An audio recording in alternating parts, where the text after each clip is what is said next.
अथ मंत्रपाठः। ओम नमस्ते गुरुजी।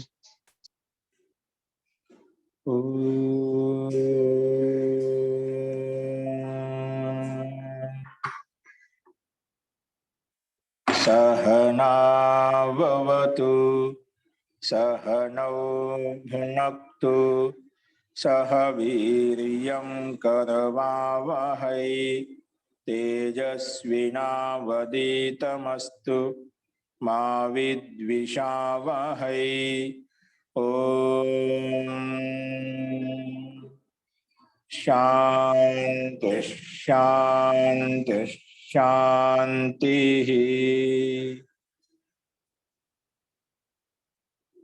सर्वेभ्यो नमः। अंदरिकी नमस्कारम अंडी। మనము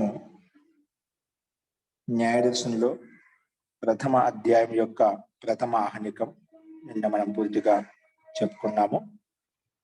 ఈరోజు ప్రథమ అధ్యాయంలో ద్వితీయం ఆహ్నికం ఇది మనం మొదలు పెట్టుకున్నాము. ముందుగా మనకు 16 పదార్థాలతో 16 పదార్థాల తత్వజ్ఞానం చేత నిశ్రేయస్సు అంటే మోక్ష ప్రాప్తి కలుగుతుంది చెప్పుకున్నాము. ఆ 16 పదార్థాల్లోంచి మనము 1వ ఆహ్నికంలో ప్రమాణము, ప్రమేయము, సంశయము, ప్రయోజనము, దృష్టాంతము, సిద్ధాంతము, అవయవము, తర్కము, నిర్ణయము ఇంతవరకు మనం చెప్పుకున్నాము. ఇప్పుడు నెక్స్ట్ క్రమప్రాప్తమైనటువంటి వాదం అంటే ఏమిటి, జల్పం అంటే ఏమిటి, వితండ అంటే ఏమిటి, ఇవన్నీ మన 2వ ఆహ్నికలు మనం మొదలు పెట్టుకుంటాం. కాబట్టి ముందుగా ఈరోజు ఇది చూద్దామండి. అస్తు. మీకు సందేహాలు ఉన్నాయని చెప్పారు, అది మనం ఈ పాఠం చెప్పిన తర్వాత మనం మీ సందేహాలు ఏంటో చూద్దామండి. అస్తు. సో చూడండి, మనకు 2వ ఆహ్నికం కనిపిస్తుంది స్లైడ్ మీద. నా దర్శతి మహోదయ. ఓకే అండి.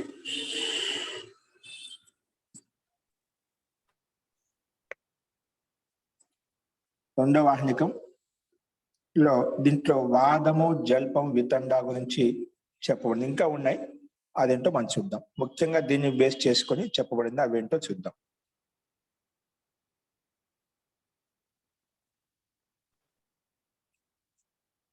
చూడండి, ఇప్పుడు మీకు కనిపిస్తుంటుంది.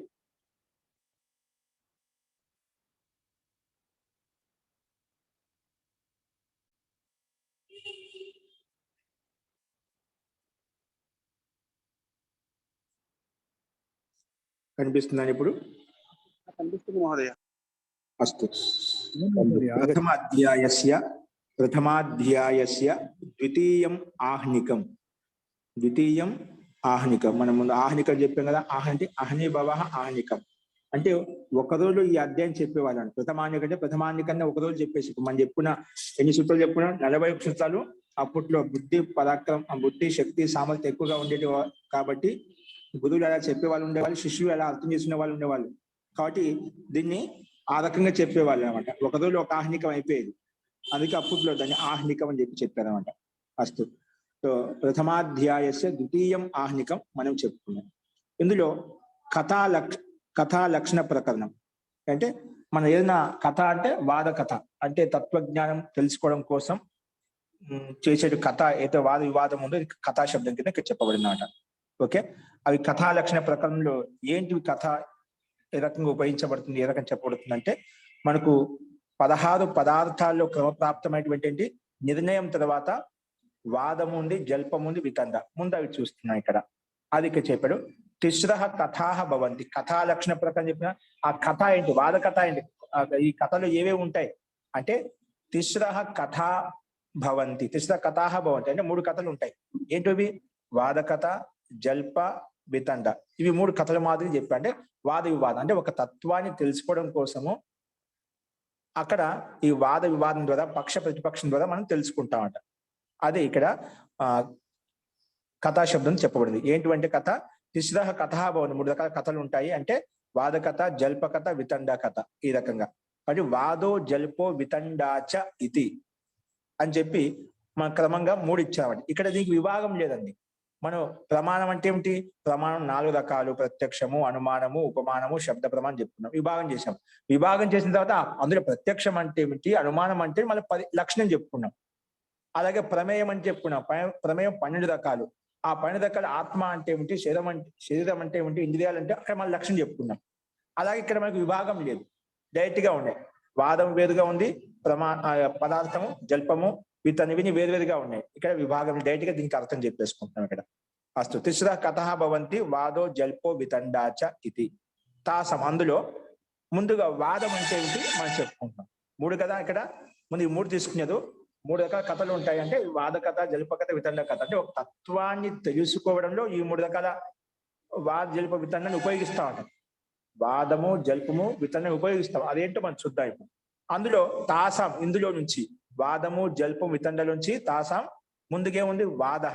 వాదకథ ఎలా ఉంటుందంటే దానికి ముందు పరిభాష చెప్తున్నది. ఇక్కడ పరిభాష లక్షణం చెప్తున్నది ఏంటంటే ప్రమాణ తర్క సాధనోపలంబ. సాధనోపాలంబ, సాధన ప్లస్ ఉపాలంబ, సాధన ప్లస్ ఉపాలంబ సంధి చేస్తే సాధనోపాలంబ అలా అవుతుందన్నమాట.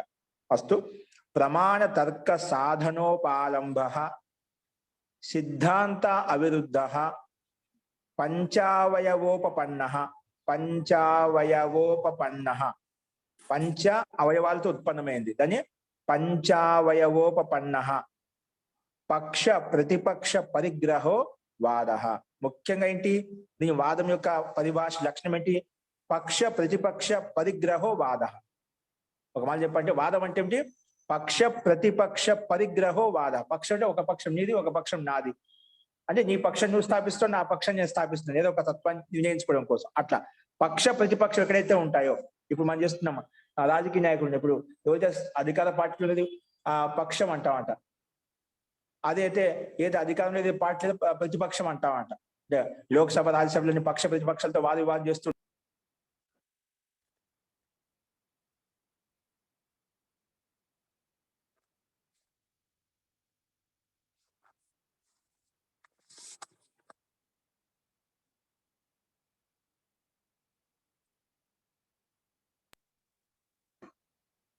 ఆ రకంగా పక్ష ప్రతిపక్ష పరిగ్రహం స్వీకరించడం దాన్ని వాదం అంటాం. అది పక్ష ప్రతిపక్ష స్వీకరణ ఏదైతే ఉంటుంది దాన్ని వాదం అంటాము అని ఇక్కడ చెప్పుకున్నాం. ఆ వాదం ఎలా ఉండాలంటే ఎలా అవుతుందంటే ప్రమాణ తర్క సాధనోపాలంబ. ప్రమాణపూర్వకంగా ప్రమాణం ద్వారా తర్కం ద్వారా ఏంటి? ప్రమాణపూర్వకంగా తర్కం ద్వారా సాధనోపాలంబ అంటే నీ పక్షాన్ని స్థాపించడం, ఉపాలంబ అంటే పరపక్షం దాన్ని ఖండించడం అంటే నిషేధించడం. ప్రమాణ తర్కం ద్వారా సాధనోపాలంబ అంటే మన ఈ పక్షాన్ని స్థాపించడం సాధనం అంటాము. ఉపాలంబ పరపక్షాన్ని అంటే ప్రతిపక్షాన్ని ఖండించడమే ఉపాలంబ అంటాం. అందుకే ప్రమాణ తర్కం ద్వారా సాధనోపాలంబం అవుతుంది అన్నమాట. అది ఎలా ఉండాలి? సిద్ధాంత అవిరుద్ధ. సిద్ధాంతానికి విరుద్ధంగా ఉండకూడదు అన్నమాట. ఏంటి? సిద్ధాంతానికి విరుద్ధంగా ఉండకూడదు అంటే సిద్ధాంత విరుద్ధంగా ఉంటే మొదగా పక్షము ప్రతిపక్షం ఏదో ఒక సిద్ధాంతం ఉంటుంది, కానీ వాళ్ళ సిద్ధాంతం ప్రస్తావిస్తున్నారు, మనం మన సిద్ధాంతం ప్రస్తావిస్తున్నామట. అట్లా మన సిద్ధాంతం ఏదైతే నమ్మామో, ఏదైతే స్వీకరిస్తున్నామో దాని ప్రకారం దాన్ని సిద్ధింపజేయడం మనం స్థాపిస్తున్నామట. ప్రతిపక్షుడు అదే విధాన్ని వాళ్ళు ఏదైతే స్వీకరించారో దాన్ని స్థాపించడం కోసం వాళ్ళు ప్రయత్నం చేస్తున్నారట. కానీ వాళ్ళ సిద్ధాంతం విరుద్ధంగా లేదన్నమాట. కానీ సిద్ధాంతం ఒకటే ఉంటుంది కదా. అందుకే సిద్ధాంత అవిరుద్ధ, సిద్ధాంత విరుద్ధంగా లేదన్నమాట. తర్వాత మనకు తెలుస్తుంది ఇంకా స్పష్టంగా. సిద్ధాంత విరుద్ధంగా ఉండకూడదు అన్నమాట. అంటే నువ్వు ఏదైతే స్థాపించాలనుకున్నావో అది సిద్ధాంత విరుద్ధంగా ఉండకూడదు. అందుకే సిద్ధాంత అవిరుద్ధ. ఇంకెలా ఉండాలి? పంచావయవోపపన్న. ప్రతిజ్ఞ. పంచావయవాలు అంటే ఏమిటి? పంచావయవాలు మనం ముందు చెప్పుకోవచ్చు. ప్రతిజ్ఞ, హేతు, ఉదాహరణ, ఉపనయన, నిగమనం. ఈ పంచావయవోపపన్న అంటే పంచావయవ మాధ్యంతో ఉపపన్నమై ఉండాలంట, అంటే సిద్ధింపబడి ఉండాలన్నమాట. ఏదైనా ఒక తత్వాన్ని, ఒక పదార్థాన్ని, ఒక విషయాన్ని మనం తెలుసుకోవాలంటే పంచావయవ పద్ధతి మాధ్యంతో తెలుసుకుంటే చెప్పుకున్నాం. ప్రతిజ్ఞ, హేతు, ఉదాహరణ, ఉపనయన, నిగమనం ద్వారా. కాబట్టి పంచావయవ ఉత్పన్నమై ఉండాలంట. అటువంటి ఉత్పన్నమై ఉండాలి. అటువంటిది పక్ష ప్రతిపక్షమైతే స్వీకరించబడుతుందో పక్ష ప్రతిపక్ష పరిగ్రహో వాద అని చెప్పి దీని యొక్క అర్థం చెప్పుకున్నాం. ఓకేనా? వాదం అంటే ఏమిటి? ఒక రకంగా పక్ష ప్రతిపక్షో పరిగ్రహం అంటే స్వీకరించడం అంట. దాన్ని వాదం అంట. అంటే పక్ష ప్రతిపక్ష మీద ఏది స్వీకరిస్తుందో దాన్ని వాదం అంటాం. కాబట్టి ప్రమాణము మరియు తర్కం ద్వారా సాధన ఉపాలంబం అనేది ఎక్కడైతే ఉంటుందో, ప్రమాణ తర్కం ద్వారా అంటే ప్రమాణపూర్వకంగా తర్కపూర్వకంగా సాధనం అంటే నీ పక్షం సాధనం అంటే నీ పక్షం సాధించడం అంటే స్థాపించడము, ఉపాలంబం అంటే ఎక్కడ ఖండిస్తాం అంటే ఏ పక్షంలో ఖండిస్తున్నాం అంట. ఇప్పుడు మన పక్షం స్థాపించడము, ఇతరుల పక్షం ఖండించడం అన్నమాట. అందుకే సాధన ఉపాయం ఎందులో అయితే ఉంటాయో అది ఎలా ఉండాలి, అది సిద్ధాంత విరుద్ధంగా ఉండకూడదు, ఇంకా అది ప్రతిజ్ఞాది పంచావయవాల చేత ఉత్పన్నమై ఉండాలి. అటువంటిది వాదం అయితే ఉందో, అటువంటి వాదం అయితే ఉందో ప్రతివాది ప్రతిపక్షి ద్వారా చెప్పినటువంటి పక్షం ఏదైతే ఉందో పక్ష ప్రతిపక్షము దాన్ని ఆ ప్రతిపక్షం దాన్ని ఖండించబడుతున్నమాట. కాబట్టి ఈ రకంగా ఏం చెప్పి ప్రమాణ తర్కం ద్వారా స్వపక్షం సాధన చేయడాలి, స్థాపించబడాలి లేదా ఖండించబడాలి. అది సిద్ధాంతానికి విరుద్ధంగా ఉండాలి, సిద్ధాంతానికి విరుద్ధంగా ఉండకూడదు. సిద్ధాంతానికి అవిరుద్ధ అంటే సిద్ధాంత విరుద్ధంగా ఉండకూడదు, అది ఇంకా పంచావలసిన ఉత్పన్నమై ఉండాలంట. అటువంటి పక్ష ప్రతిపక్షం ఎక్కడైతే స్వీకరించబడుతుందో అదే వాదం అని చెప్పుకుంటాము. దాన్నే వాదం అని చెప్పుకున్నాయి. ఇది సూత్రార్థం ఇక్కడ చెప్పబడినమాట.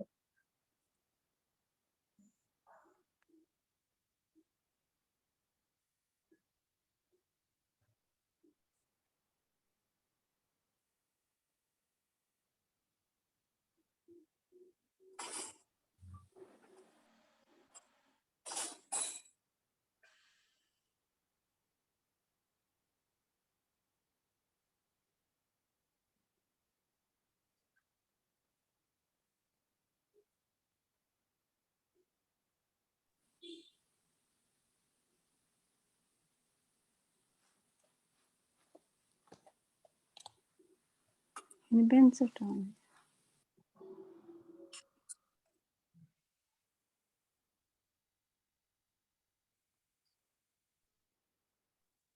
శృణోతి మహోదయ. వినిపిస్తుందండి?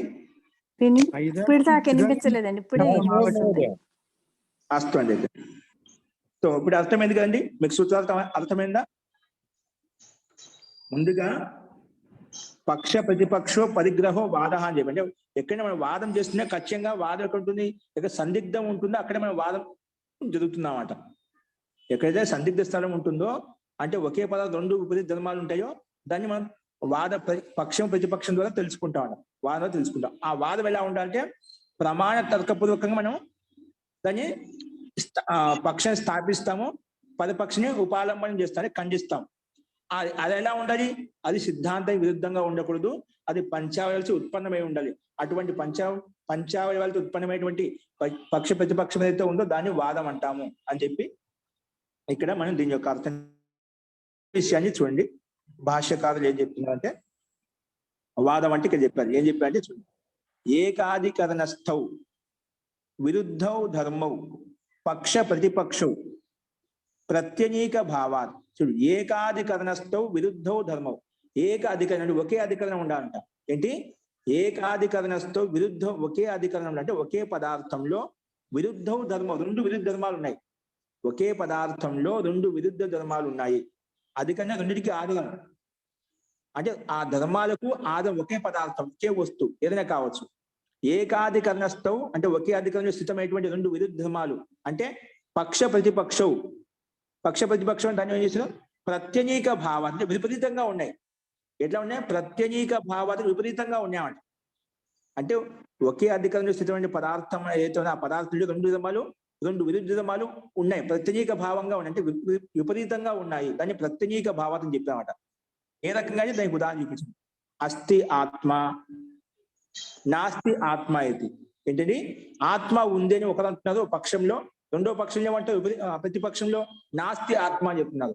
అంటే వాళ్ళ పక్షంలో నిశ్చయంగా ఉన్నారు ఆత్మ ఉంది, రెండో ప్రతిపక్షం అంటే ఆత్మ లేదు అని చెప్పి వాళ్ళ సిద్ధాంతం నిశ్చయంగా ఉన్నారన్నమాట. అలాగా అంటే ఇప్పుడు ఆత్మ అనేది ఒకటే, కంట్లో ఒకదే అదే ఆత్మతత్వాన్ని ఒకరు ఉంది అంటున్నారు, ఒకరు లేదు అంటున్నారు అన్నమాట. అంటే ఒకే పదార్థంలో రెండు విరుద్ధ ధర్మాలు ఉన్నాయి కదా, అట్లా ఒకే పదార్థంలో ఒకే ద్రవ్యంలో రెండు విరుద్ధ ధర్మాలు ఎక్కడైతే ఉంటాయో దాన్ని పక్ష ప్రతిపక్షం అని చెప్తామంట అక్కడ. కాబట్టి అక్కడ పక్షం ఉంది, ప్రతిపక్షం ఉంటుంది. అంటే ఒక పక్షం ఉందని ఆత్మ, ఒక పక్షం లేదు అని. అక్కడ ఈ పక్ష ప్రతిపక్షాలు ఎక్కడైతే ఉంటాయంటే ప్రత్యేక భావం ఉంటుంది, అంటే విపరీత భావం ఎక్కడైతే ఉందో ఏ రకంగా అంటే అస్థి ఆత్మ నాస్తి ఆత్మ ఇది. ఓకేనా? అక్కడ మనకు వాదం తయారవుతున్నాం అన్నమాట. ఎక్కడ పక్ష ప్రతిపక్షం లేదనుకోండి, అక్కడ వాదం తయారు కాదు. వాదము చేస్తున్నాము అంటే వాదం ఎల్లప్పుడు గుర్తుపెట్టుకోండి, వాదం చేసిన తత్వాన్ని తెలుసుకోవడం కోసమే, యథార్థమైన విషయాన్ని తెలుసుకోవడం కోసమే వాదం చేస్తాం అన్నమాట. ఓకేనా? అందుకే ఇక్కడ ఒకే పదార్థంలో 2 ఉపనిషత్ ధర్మాలు ఉంటే అక్కడ మనం వాదం చేసి తెలుసుకుంటాం. ఒకవేళ అనుకోండి నానాధికరణస్థో విరుద్ధం నా ప్రతిపక్షం, ఒక నానాధికరణస్థో విరుద్ధం, నానా అంటే అధికరణ భిన్న భిన్నంగా ఉన్నాయి. నానాధికరణస్థో విరుద్ధం అంటే ధర్మాలు విపరీతంగా ఉన్నాయి. విరుద్ధం ధర్మం అంటే ధర్మాలు 2 విపరీతంగా ఉన్నాయి, కానీ అధికరణ భిన్న భిన్నంగా ఉన్నమాట. అందుకే నా ప్రతిపక్ష పక్ష ప్రతిపక్షం కావు అవి. నానాధికరణస్థో విరుద్ధం నా ప్రతిపక్షవు. ఎలాగంటే ఉదాహరణ నిత్య ఆత్మ అనిత్య బుద్ధిరితి. చూడండి ఇక్కడ ఆత్మ నిత్య అని చెప్పి ఒక పక్షం, రెండో పక్షం ఏంటి అనిత్య బుద్ధిరితి. కరెక్ట్ అనేది ఇక్కడ పక్ష ప్రతిపక్షం వస్తుందా? రాదు. పక్ష ప్రతి ఆయన చెప్పాడు ఒకే అధికారంలో ఆత్మ నిత్య అని చెప్పాడు, సరే ఆత్మ నిత్యమైంది అది స్వీకరించావు. ఇంకొకటి ఏమంటున్నాం ప్రతిపక్షంలో అనిత్య బుద్ధిరీతి, అది భిన్నంగా చెప్పామండి. అధికరణ ఒకటి కాదు, ధర్మాలు విరుద్ధ ధర్మాలే. ఆత్మ నిత్యమైనట్టున్నావు, బుద్ధి అనిత్యమైనది చెప్పావు. ధర్మాలు విరుద్ధంగా ఉన్నప్పటికీ అధికరణం ఒకటి కాదు, అధికరణము ఒకటి కాదు.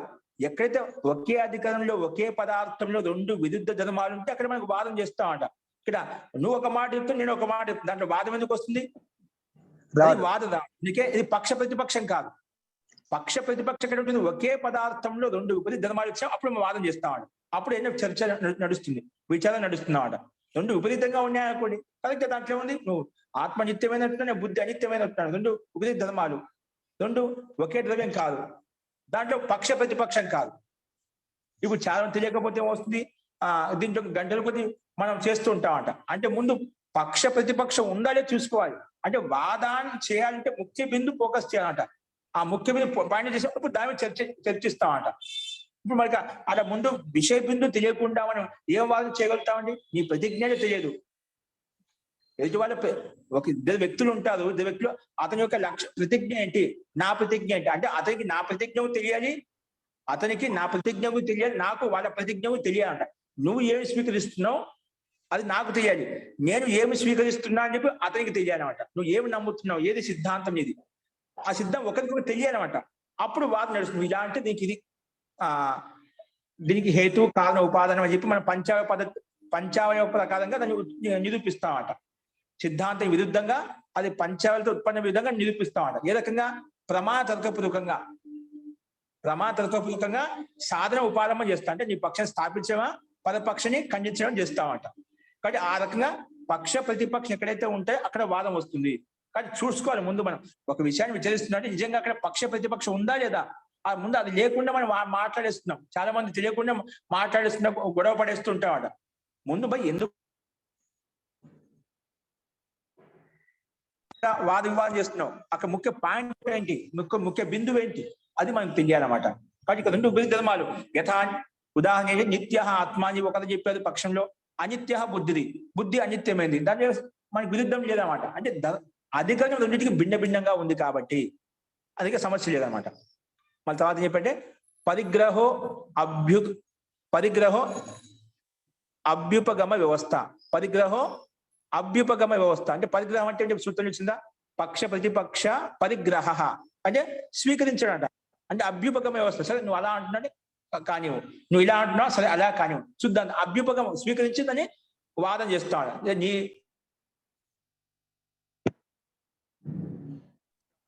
ఆత్మ అనిత్యమైంది అంటున్నావు, ఆత్మ నిత్యమైంది అంటున్నావు, ఒకదేమో ఆత్మ అనిత్యమైంది అంటున్నావు. ఇప్పుడు మనం ఏదైనా చర్చ చేయించాలి అన్నమాట. ఓకేనా? కాబట్టి ఈ రకంగా పరిగ్రహో అభ్యుపగమ వ్యవస్థ అంటే అది పరిగ్రహాన్ని స్వీకరించబడుతుంది. అంటే అభ్యుపగమంగా కాసేపు మనం నీ మాటే కరెక్ట్ అనుకొని దాని వాదాన్ని ముందు తీసుకెళ్తామట. సో అలాగైతే దీనికి ఉదాహరణ ఏంటి ప్రస్తావించు, హేతు ఏంటి ప్రస్తావించు అని మనం నిరూపించాలి. నీ ప్రతిజ్ఞని చూపించు అని చెప్పి మనం ముందుకు తీసుకెళ్తాం. అస్తు పరిగ్రహం అంటే అభ్యుపగమ వ్యవస్థ అంటే స్వీకరించడం అన్నమాట. అంటే పక్ష ప్రతిపక్ష స్వీకరించి దాని విషయాన్ని ముందు తీసుకెళ్ళడం. సో అయం పక్ష ప్రతిపక్ష పరిగ్రహో వాదాన్నే అటువంటి పక్ష ప్రతిపక్షం ఎక్కడైతే ఉంటుందో పరిగ్రహం స్వీకరించబడుతుందో అది వాదం. అంటే నీ పక్షం నాకు తెలిసి ఉండాలి, నా పక్షం నీకు తెలిసి ఉండాలంట. అంటే నీ సిద్ధాంతం ఏంటి, నా సిద్ధాంతం ఒకరికొకరికి వాద వివాదం జరుగుతుందో పరస్పర ఇద్దరు వ్యక్తుల మధ్య అక్కడ తెలిసి ఉండాలి, పరిగ్రహం ఉండాలి, స్వీకరించబడాలన్నమాట. అప్పుడు మనం చర్చిస్తామట. కాబట్టి పక్ష ప్రతిపక్ష పరిగ్రహో వాద అని చెప్పి ఇక్కడ చెప్పుకున్నామట. తస్య విశేషణం. ఇప్పుడు ఇది ఊరిక వాదానికి మహర్షి వాత్సల్యం ఇక్కడ దీనికి పరిభాష చెప్పారు. ఇప్పుడు చెప్తున్నాడు పక్కనేంది పక్ష ప్రతిపక్ష పరిగ్రహ వాదం అని చెప్పి ఇదంతా వ్యాఖ్యానించామట దాని విశ్లేషణాత్మకంగా. ఇప్పుడు సూత్రంలో తస్య విశేషణం, దానికి విశేషం చెప్తున్నామట. మనం ఏ విధంగా ఇంద్రియార్థ సన్నికర్షోత్పన్నం జ్ఞానం, ఇంద్రియ అర్థం యొక్క సన్నికర్షం చేత ఏ జ్ఞానం ఉత్పన్నం అవుతుందో దాన్ని ప్రత్యక్షం అని చెప్పాం. కానీ ఆ ప్రత్యక్షం ఎలా ఉండాలి, ఆ ప్రత్యక్షం ఉండాలి అవ్యపదేశం, అవ్యభిచారి, అవ్యభిచారి, వ్యవసాయాత్మకం అని విశేషణాలు ఇచ్చారు కదా. అక్కడ ఇక్కడ వాదం ఎలా ఉండాలి, ఈ రకంగా ఉండాలి. ఇక్కడ విశేషణం చెప్తున్నాడు. అందుకే ఇక్కడ తస్య విశేషణం. ఏ రకంగా విశేషణం చెప్పారు మొట్టమొదటి సూత్రంలో? ప్రమాణ తర్క సాధనోపాలంబ ప్రమాణ తర్క సాధనోపాలంబ అని చెప్పి ఇక్కడ చెప్పుకున్నామట. దాన్ని ఓపెన్ సూత్రం ఇచ్చిన పదాన్ని ఇక్కడ ఓపెన్ చేసి చెప్తున్నాడు. ఏ రకంగా? ప్రమాణై తర్కేనచ, అంటే ప్రమాణం ద్వారా తర్కే. ప్రమాణై అని బహువచనం ఎందుకు ఇచ్చా అంటే ప్రమాణాలు చాలా ఉన్నాయి. ఒక విషయాన్ని నిరూపించడం కోసం చాలా రకాల ప్రమాణాలు ఉంటాయి కాబట్టి అందుకే ప్రమాణై బహువచనం ఇచ్చాడు. తర్కం అనేది ఒకటే ఉంటుంది, అంటే మూడు రూపంలో, అంటే రకరకాల యుక్తి చేసినా తర్కం అనేది ఒకే విషయం కాబట్టి అందుకే ఏ క్వశ్చన్ ఇవ్వబడింది అన్నమాట. సో ప్రమాణై తర్కేనచ అంటే ప్రమాణం ద్వారా ఇంకా తర్కం ద్వారా సాధన ఉపాలంబశ్చ అస్మిన్ క్రియతే ఇది. అంటే ప్రమాణం ద్వారా తర్కం ద్వారా ఏదైతే నీ పక్షం సాధిస్తావో అంటే స్థాపిస్తావో, ఉపాలంబశ్చ ఇంకా పరపక్షాన్ని నిషేధిస్తావో అంటే ఖండిస్తావో, అస్మిన్ క్రియతే ఎందుకైతే చేస్తావో అది ఇక్కడ అన్నమాట. ఏ విషయంలో అయితే ప్రమాణం ద్వారా తర్కం ద్వారా నీ పక్షాన్ని స్థాపిస్తావో, సాధనం చేస్తావో, పరపక్షం ఖండిస్తావో, అది ఎక్కడైతే ఉంటుందో అది ఇక్కడ ఆ రకంగా ఉండాలని చెప్పి ఇక్కడ చెప్పబడింది అన్నమాట. కాబట్టి ప్రమాణం ద్వారా తర్కం ద్వారా స్వపక్షానికి స్థాపన, పరపక్ష ఖండన ఎక్కడైతే జరుగుతుందో అది ఇక్కడ మనం తీసుకోవాలి. అది ఒక విశేషం చెప్పామట. అందులో సూత్రంలో సాధన ఉపాలంబ శబ్దం ఉందా, అది కింద మళ్ళీ ఓపెన్ చేసి చెప్పాడు. సాధనం అంటే ఏమిటి? స్థాపన. సూత్రంలో సాధన శబ్దం వచ్చింది కదా, ఆ సాధనం అంటే ఏమిటి? స్థాపన. అంటే నీ పక్షాన్ని స్థాపించడము, నీ ప్రతిజ్ఞను చెప్పడం అన్నమాట ఇక్కడ స్థాపించడం. ఉపాలంబ, ఈ రెండు శబ్దం ముందు కూడా వచ్చాయి. ఉపాలంబ అంటే ప్రతిషేధం. ఇప్పుడు నీ పక్షం స్థాపించావు, అది పంచావయ పద్ధతి ప్రకారం నిరూపించామనుకోండి, అది పదపక్షం ఖండించబడుతుంది. ఒకవేళ పదపక్షి కూడా పంచావయ పద్ధతి నిరూపించామనుకోండి, అది అవునా కాని చెప్పి మనం చర్చిస్తామట. అది ఖండించకుండా ఉందనుకోండి, ఏదైతే ఖండించకుండా ఉంటుందో అది మనకు అది సిద్ధాంతంగా మనం చెప్పుకుంటామట. ఓకేనా? రకంగా ఇక్కడ సాధన అంటే ఏమిటంటే సాధనం అంటే స్థాపన, ఉపాలంబ అంటే ప్రతిషేధ. సాధనోపాలంబౌ అదే విషయం చెప్తున్నాడు. ఈ రెండు సాధన ఉపాలంబ అంటే స్థాపన మరియు ఉపాలంబ. సాధనోపాలంబౌ ఉభయోరపి పక్షయోరు అనుబద్ధౌ చ యావత్ ఏకో నివృత్తః ఏకతదో వ్యవస్థిత ఇతి నివృత్తస్య ఉపాలంబో వ్యవస్థితస్య సాధనమితి. ఇక్కడ ఏమంటున్నారంటే తౌ ఉపాలంబౌ ఏంటండి? తౌ అంటే సాధనోపాలంబౌ ఉభయోరపి రెండిట్లో ఏదైతే సాధన స్థాపన మరియు ఉపాలంబం అని ఖండన ఉంది కదా, ప్రతిషేధించడం అనేది. ఉభయోరపి పక్షయోరు వ్యతిషిక్తౌ అనుబంధం, ఈ రెండు పక్షాలు చాలా అనుబద్ధంగా ఉన్నాయన్నమాట. అంటే స్వపక్షాన్ని స్థాపించడం, పదపక్షం ఖండించడం అనేది ఒకే పక్షం చేస్తున్నామట. అంటే ఒకే పదార్థం రెండు ధర్మాలు ఉన్నాయో దాన్ని మన పంచావయ పద్ధతి ద్వారా, మన సిద్ధాంతం ద్వారా, వాదకథ ద్వారా మనం దాన్ని ఒకటి స్థాపిస్తున్నాం, ఒకటి ఖండిస్తున్నామట. అందుకే ఎలా ఉండేవి? పక్షయోధ అంటే ఉభయోదపి పక్షయోధ, రెండు పక్షాలు సాధన ఉపాలంబ రెండు పక్షాల్లో అంటే పక్ష ప్రతిపక్షంలో ఉభయోదపి పక్షయోధు వ్యతిషిక్తవు అంటే అనుబంధం, పరస్పరం బాగా అనుబంధంగా ఉన్నాయి. ఈ అనుబంధం ఎంతవరకు ఉంటుంది అంటే ఒకే పదార్థంలో రెండు ఉపధర్మాలు ఎప్పటి వరకు ఉంటాయి? యావత్ ఏకో నివృత్తః అంటే యావత్ ఎప్పటి వరకు అయితే ఒకటి నివృత్తం కాదు, అంటే ఎప్పుడైతే ఖండించబడదో, ఇప్పుడు మనకు తెలియదు కాబట్టి అది సాధ్య కోటిలో ఉందన్నమాట. అంటే ఒకే ధర్మంలో రెండు పదార్థాలు, రెండు విరుద్ధ ధర్మాలు ఉన్నాయి. అవి రెండు విరుద్ధ ధర్మాలు ఎంతవరకు అనుసక్తంగా ఉంటాయి, అనుబంధంగా ఉంటాయంటే యావత్ ఏకో నివృత్త ఏకతలో వ్యవస్థిత ఇది. అంటే ఎప్పటి వరకైతే ఒకటి నిషేధించబడదో, అంటే ఒకటి వ్యవస్థితం కాదో, అప్పటి వరకు అది రెండు అనుసక్తంగా ఉంటాయి, అనుబద్ధంగా ఉంటాయి. అందుకే నివృత్తస్య ఉపాలంబో వ్యవస్థితస్య సాధనమితి. అప్పుడు ఏదైతే నివృత్తం అవుతుందో, రెండిట్లోంచి ఒకటి నివృత్తం అవుతుందో అప్పుడు ఒకటి వ్యవస్థిత అంటే వ్యవస్థితంగా నిలబడిపోతుంది అన్నమాట. అందుకే నివృత్తస్య ఉపాలం, ఏదైతే నివృత్తమైందో అది ఉపాలం అంటే ఖండించబడుతుంది. వ్యవస్థితస్య సాధనమితి, అది స్థాపించబడుతుంది. ఏదో స్థిరంగా ఉందో అంటే ఖండించబడిన తర్వాత ఏదైతే మిగులుతుందో అది వ్యవస్థితంగా ఉంది కాబట్టి, అదే సిద్ధాంతం కాబట్టి, నిర్ణయం కాబట్టి మనకు అది స్థాపించబడుతుంది అన్నమాట. అందుకే వ్యవస్థితస్య సాధనమితి అని చెప్పి ఇక్కడ మనం చెప్పుకున్నామండి. ఓకే, కాబట్టి ఈ పక్ష ప్రతిపక్షం అనేది సాధన ఉపాధం అనేది ఎప్పటి వరకు ఉంటుందంటే రెండు అనుసక్తంగా అనుబద్ధంగా ఉంటాయి. కానీ ఎప్పటి వరకు ఉంటాయంటే యావత్ ఏకో నివృత్త ఏకతలో వ్యవస్థిత, ఎప్పటివరకు ఒకటి నివృత్తం కాదో ఒకటి వ్యవస్థితం కాదో అప్పటి వరకు ఉంటాయి. ఏదో నివృత్తమైందో అది ఉపాలంబం అయితే ఖండించబడుతుంది, ఏదైతే వ్యవస్థితమైందో అది సాధనమితి అంటే స్థాపించబడుతుంది అని చెప్పి ఈ రకంగా మనం సూత్రం యొక్క అభిప్రాయాన్ని మహర్షి వాత్స్యాయని కూడా ఈ రకంగా ప్రస్తావించారు. ఓకే, ఇప్పుడు స్పష్టమైంది కదా. ఇలా చెప్పిన తర్వాత ఇక్కడ మనకు ప్రశ్న, ఇక్కడ సూత్రంలో సిద్ధాంత అవిరుద్ధ అని చెప్పి విశేషణం ఎందుకు ఇచ్చారు? ఇక్కడ సూత్రంలో అవసరం ఏంటి? సిద్ధాంత విరుద్ధ అని చెప్పి ఎందుకు చెప్పబడింది అని పూర్వపక్షి ప్రస్తావిస్తున్నాడు. చూడండి, జల్పే నిగ్రహ స్థాన, జల్పే అంటే జల్పం అన్నప్పుడు వాదము జల్పం వితండ అని చెప్పారా, ఈ జల్పంలో అయితే ఇది తీసుకోవచ్చు మనం. కానీ జల్పే నిగ్రహస్థాన, జల్పే నిగ్రహస్థాన నిగ్రహస్థాన వినియోగాత్ వాదే తత్ ప్రతిషేధ. జల్పే నిగ్రహస్థాన వినియోగాత్ అంటే జల్పంలో నిగ్రహస్థానం వినియోగించడం వల్ల అది వాదంలో ప్రతిషేధించబడుతుంది. అదేమవుతుంది? వాదంలో ప్రతిషేధించబడుతుంది అంటే నిషేధించబడుతుంది అన్నమాట. అంటే జల్పం అంటే ఏమిటంటే జల్పంలో కూడా ఈ పైన చెప్పిన ప్రమాణ తర్క సాధనోపాదము ఉంటుంది, సిద్ధాంత అవిరుద్ధ ఉంటుంది, పంచావయవోపన్న ఉంటుందన్నమాట. కాకపోతే ఏంటంటే జల్పంలో అక్కడ చల జాతి నిగ్రహస్థానం కూడా ఉంటుందన్నమాట. ఏంటుంది? చల జాతి నిగ్రహస్థానం కూడా ఉంటుందన్నమాట.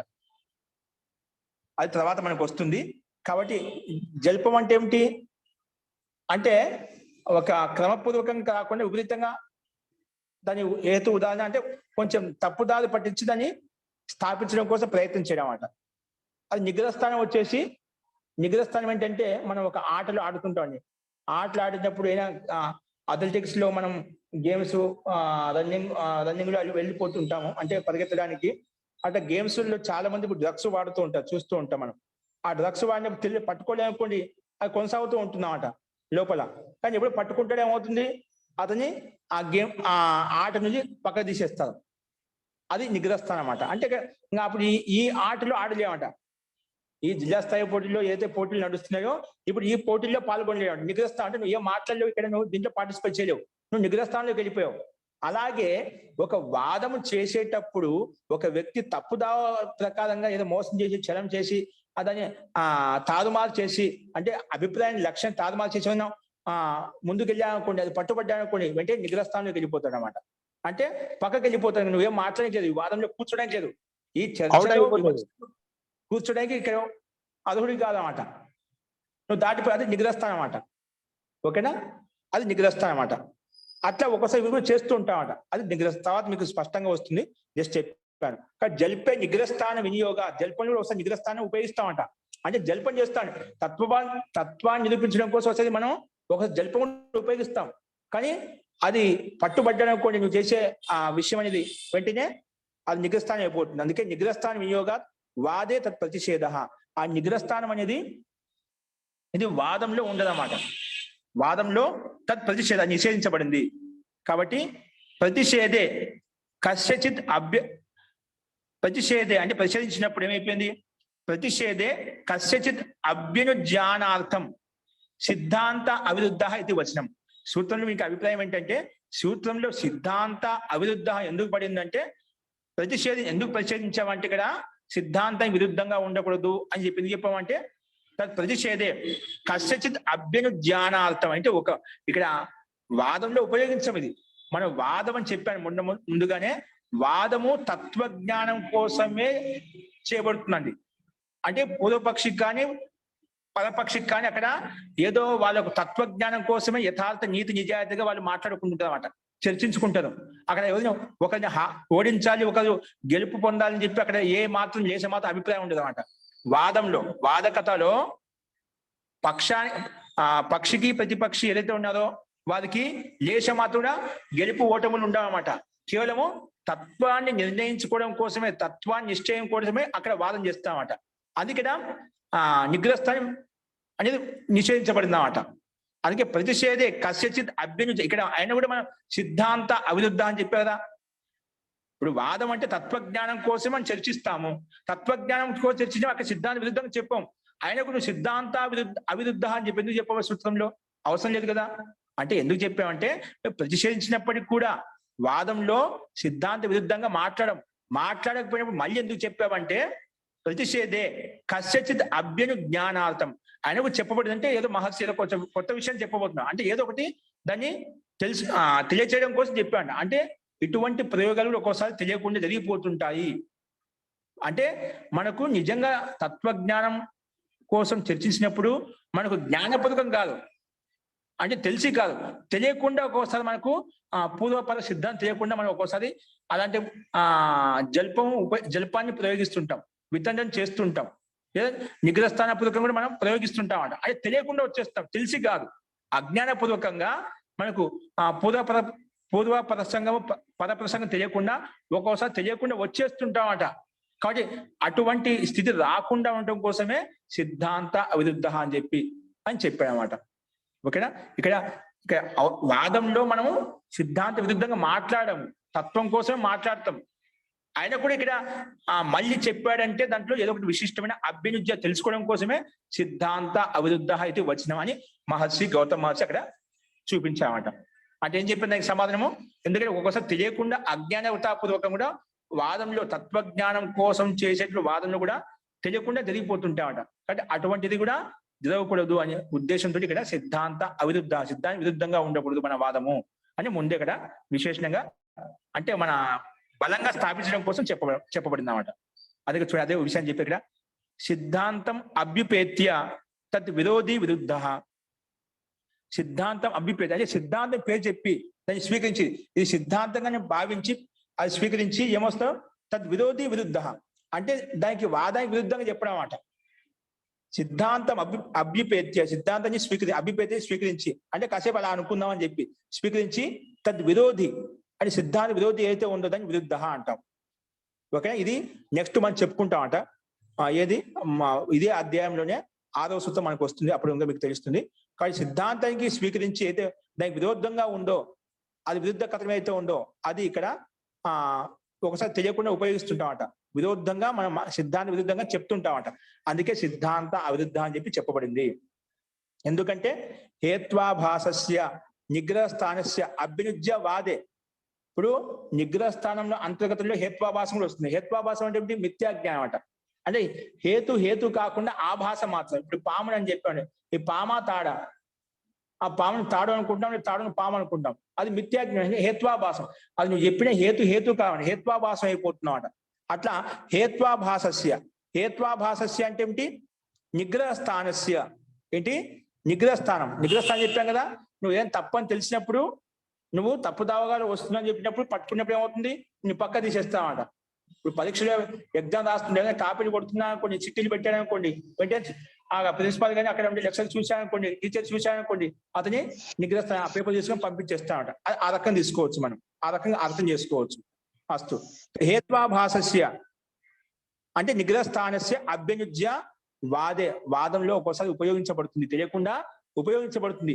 అందుకే సిద్ధాంత విరుద్ధ అని చెప్పి సూత్రంలో చెప్పబడింది. ఓకేనా. వాదకథని చేస్తున్నాం, తత్వాన్ని నిర్ణయించడం కోసం వాదం చేస్తున్నాం, వివాదం చేస్తున్నాం. ఆయన కూడా వాదం చేసేటప్పుడు హేత్వాభాసం అంటే నిగ్రహస్థానం కూడా ఒక్కోసారి తెలియకుండా తెలియపోతుంటాయి. అది జరగకుండా ఉండడం కోసమే ముందే స్పష్ట విశేషం చెప్పాడు. సిద్ధాంత విరుద్ధంగా ఉండకూడదు అని చెప్పి ముందే చెప్పామాట. ఓకేనా? ఆ రకం ప్రస్తావించబడింది. ఇంకా మన పంచావయవోపన్న ఎందుకని చెప్పావు అది చెప్తున్నామాట. పంచావయవోపన్న ఎందుకు చెప్పావంటే సూత్రంలో అధ్యాయం చూడండి. పంచావయవోపన్న అంటే పంచావయవోపన్న ఇది హీనం అన్యతమైన అపి అవయవేన న్యూనం.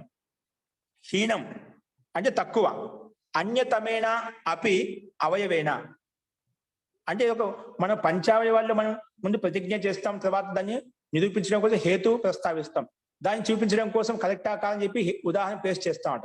ఆ రకంగా మనం పంచ అవయవాలు నిరూపిస్తాం కదా, అందులో మనము న్యూనం తక్కువ చెప్పామనుకోండి, దాన్ని సరిగా ప్రస్తావించలేకపోండి, మనలో అసమర్థత తెలిసిపోతుందన్నమాట. హీనం అంటే తక్కువ చూపించామండి. ఏది అన్యతమేనాపి అవయవైన వేరే అవయవం తక్కువ చూపించామనుకోండి, అంటే మొత్తం చూపించదు, పంచావయవాన్ని మొత్తం చూపించదు. మరి చాలా మంది అంటుందండి, ఒకవేళ ప్రతిజ్ఞ చేశాము, ఏదో హేతు ఉదాహరణ చూపించే హేతు చెప్పిన ఉదాహరణ చెప్పామట, అంటే పూర్తిగా పంచవయవాలు నిరూపించలేదన్నమాట. ఏదో ఒకటి రెండు చెప్పేసి మనకు పంచావయవాలు అంటే మొత్తం 5 చూపించాలన్నమాట. ఏదో ఉదాహరణ చెప్పామండి ఇలా అని చెప్పి చాలా మంది మాట్లాడేటప్పుడు మొత్తం ప్రతిజ్ఞ చేయదన్నమాట. ఏదో ఒకటి మధ్య వచ్చి మాట్లాడుతూ ఉంటామట. ఒక ఉదాహరణ ఇలా తీసుకోవచ్చు కదండి.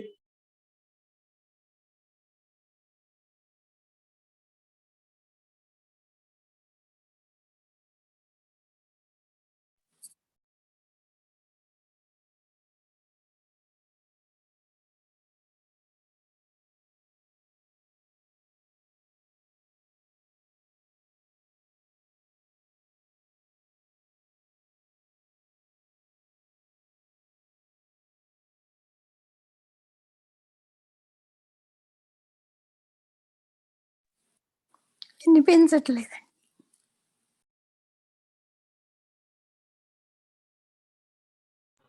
నా శ్రూయతే మహోదయ.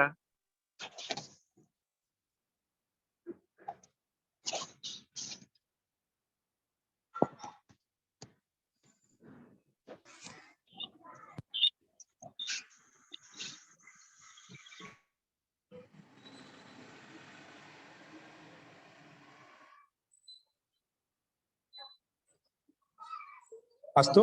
హీనం అంటే తక్కువ, ఇది అన్యతమేనాపి అవయవేన న్యూనం అంటే మనం పంచవయం తక్కువ ప్రస్తావించాలనుకోండి, మన అసామర్థ్యం అంటే సామర్థ్యం అనేది తక్కువ అని చెప్పి తెలిసిపోతున్నాం, మన సామర్థ్యం లేదన్నమాట దాంట్లో నిరూపించడంలో. అప్పుడు మనలో అయోగ్యత సామర్థ్యం అనేది మనలో కనిపించామట, అంటే ఆ సామర్థ్యం లేదని తెలిసిపోతున్నామట. ఒకవేళ హేతు ఉదాహరణ అధికాధికం, హేతు అధికాధికం అధికం అంటే ఒకవేళ మనం సరే సామర్థ్యం ఉందనుకున్నాం అనుకోండి, అతి సామర్థ్యం ఉంది, ఎక్కువ హేతువులు ఎక్కువ ఉదాహరణ ప్రస్తావిస్తున్నా, సరే ఒక హేతువు చెప్పామట, నీ ప్రతిజ్ఞ చేసిన తర్వాత ఒక ప్రతిజ్ఞ నువ్వు నీ ఏదో ఇప్పుడు ఆత్మ నిత్యమైనది చెప్పావు, దానికి హేతు ప్రస్తావించిన తర్వాత కూడా అది సరిపోదు అనుకోండి, ఇంకొక ఈ హేతువు తీసుకోండి, ఈ ఉదాహరణ చెప్తాను. అట్లా హేతు ఉదాహరణ ఎక్కువగా చెప్పించడం అన్నమాట. అది ఎక్కువగా చెప్తున్నా కూడా దాని అర్థం ఏంటి, నీకు విశ్వాసం లేదు. నీకు విశ్వాసం ఎప్పుడు నిజంగా విశ్వాసం ఉంటే కదా అప్పుడు మనం ఇన్ని హేతువులు ఇన్ని ఉదాహరణ చూపించాల్సిన అవసరం లేదు, అధికారికంగా చెప్పాల్సిన అవసరం లేదు. ఎప్పుడు మనం ఎక్కువ చెప్తాం, ఇది ఏమైనా ఖండించబడుతుంది, ఆ పక్షం ఖండించబడుతుంది చెప్పి నువ్వు ఈ ఉదాహరణ నమ్మకుంటేనే సరే ఈ ఉదాహరణ తీసుకోండి, ఇది తీసుకోండి, ఎందుకు చెప్తావు అట్లాగా? దీని ఖండిస్తానే భయం ఉంటుందండి, ఆ భయం వల్ల ఎక్కువ ఉదాహరణ ప్రస్తావిస్తుంటావంట. నువ్వు అలాగైతే సరే ఇది తీసుకోవచ్చుగా అంటే అధికంగా చెప్తున్నాక పూర్తి విశ్వాసం లేదు, తక్కువ చెప్పినా అక్కడ సామర్థ్యం నేను తెలిసిపోతున్నామాట. ఓకేనా? అందుకే ఇక్కడ పంచావయవోపన్న, అందుకే మన వాదం ఎలా ఉండాలి, పంచావయవాలతో ఉత్పన్నమైనది ఉండాలి, అదే వాదంగా తీసుకోబడుతుంది. ఓకేనా? అర్థమైంది. ఇప్పుడు ఎందుకు చెప్పేది పంచావయవోపన్న, ఒక్కోసారి మనం చెప్పే పంచావయవాలు మొత్తం ప్రస్తావించదు, ఏదో ఉదాహరణ ప్రస్తావించడం, హేతు ప్రస్తావించడం, ఏదో ఉపనయనం చెప్పడం అలా చెప్తుంటామంట. అలా కాదు, అన్ని 5 అవయవాలు నిరూపించాలి, 5 అవయవం ప్రస్తావించాలి. తక్కువ చెప్పినా మనకు సామర్థ్యం తెలిసిపోతుంది, ఎక్కువ చెప్పుకుంటున్నా అంటే నిబంధి విశ్వాసం ఏంటి, ఈ ఉదాహరణ అనేక ఉదాహరణలు చేస్తున్నాం, అనేక ఉదాహరణలు చెప్తున్నాం, అనేక హేతువులు ప్రస్తావిస్తున్నాం. కాబట్టి ఎక్కువ చెప్పినా తక్కువ చెప్పినా అలా ఉంటాయి. కాబట్టి అందుకే పంచావయవోపన్న అని చెప్పి వాదంలో పంచావయాలతో నువ్వు ఏం చేసినా అది పంచావయాలు నిరూపించబడాలి.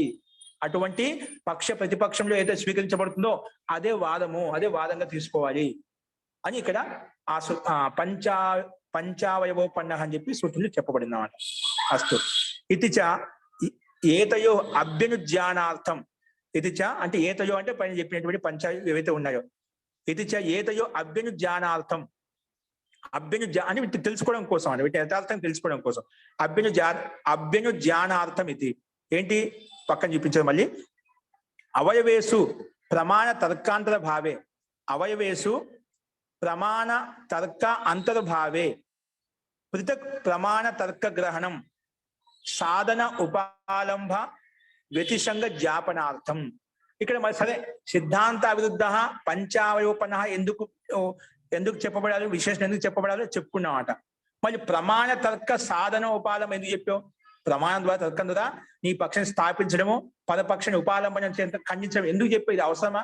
పంచావయోపన్న అంటే పంచావయ ప్రమాణ పూర్వకమే కదా, అనుమాన ప్రమాణం ద్వారా మనం తెలుసుకుంటాం. పంచావయం నిరూపించినప్పుడు అన్ని వచ్చేసాయి. మళ్ళీ ప్రమాణం చేత తర్కం చేత ఎందుకు చెప్పావు? ఇక్కడ ప్రమాణ తర్కపూర్వకం అయితే పక్షాన్ని స్థాపిస్తామో పదపక్షాన్ని ఖండిస్తామో అలా ఎందుకు చెప్పావు? ప్రమాణ తర్క సాధనోపాలమ ఈ శబ్దానికి ఈ పదానికి అవసరం ఏంటి ఇక్కడ అంటే అది చెప్పినాడు. అవయవేసు అంటే పంచావయవేసు ప్రమాణ తర్కాంతర భావే. ప్రమాణము తర్కమని వాటి యొక్క అంతర్గతంలో వస్తుంది. ప్రమాణ తర్కాంతర భావే పృథక్ అంటే వేరుగా ప్రమాణ తర్క గ్రహణం. మళ్ళా వేరుగా ప్రమాణము తర్క శబ్దం ఎందుకు చెప్పబడింది సూత్రంలో? ప్రమాణ తర్క గ్రహణం సాధన ఉపాలంభ వ్యతిసంగ జాపనార్థం. అంటే దాన్ని ఇక్కడ ఆ పక్ష ప్రతిపక్ష పూర్వకం ఎలా ఉండే సిద్ధాంత విరుద్ధంగా ఒకసారి మనం చెప్పుకున్నాం.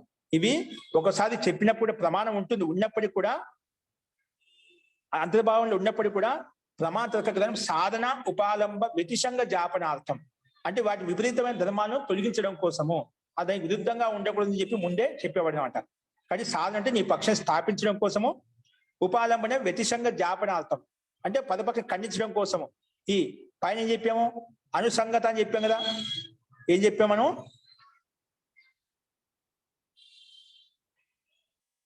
పక్షయోరు పైన చెప్పాను చూడండి. సాధన ఉపాలంబం అస్మిన్ పక్షది వ్యతిసంగం అంటే అనుబద్ధం, పరస్పర అనుబద్ధంగా ఉన్నాయి కదా.